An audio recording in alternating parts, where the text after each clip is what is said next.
when people don't speak to me but speak to whoever I'm with.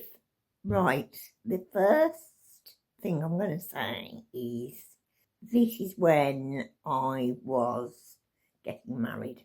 I'd actually sent for a wedding dress and I didn't expect that it was long and it actually didn't fit me very well. A friend of mine, unbeknownst to me, managed to find a dressmaker in Yardley where she lived and she took me along.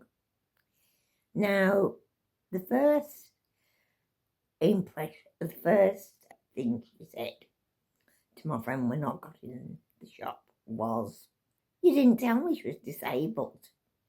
And my friend went, "You didn't ask. But you actually shouldn't have to tell people." Now, bearing in mind I can't get out of the chair, there was 2 steps that you would have had to walk up to get into the changing room, and I couldn't do that. So she'd really have got anything for her. I was actually in the mood to defy her. I got a dress that was quite short but could be whipped up easily. That is what I did.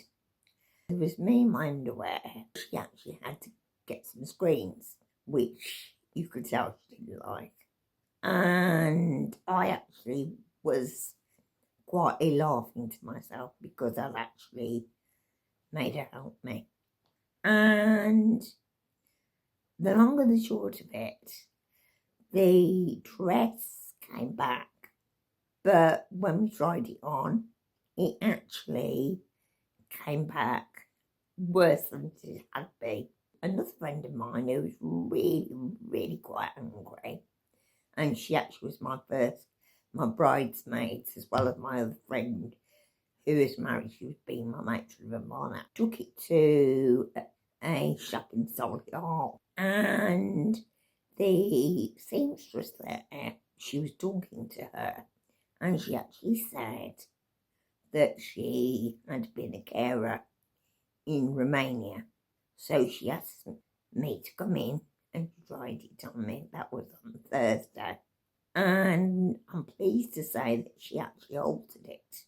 There's a couple of scenarios. I actually was looking for a dress before I got the wedding dress. And I went into a shop in Solihull and I suddenly said to my friend, I wanted a toilet, which was very unusual for me. So I said, "Come on quickly, let's go." And she said, "Are you okay?" And I said, "No." And it was actually a code, I'd said, for me to get out of the shop because they were actually looking down their noses at me like I was something they'd stepped in. And this, to me, was really bad. Well, subtle discrimination, not actual discrimination. There's 2 sorts. And when we went back to House of Fraser, where we'd actually got the going away dress, and we're talking to 2 ladies, they said we should have reported them, which I don't actually wish we hadn't done. But I'm pleased to say it all worked out well on the day. But this is where I'm saying, make sure if you put yourself in their shoes, how would you feel? I'll leave you to think about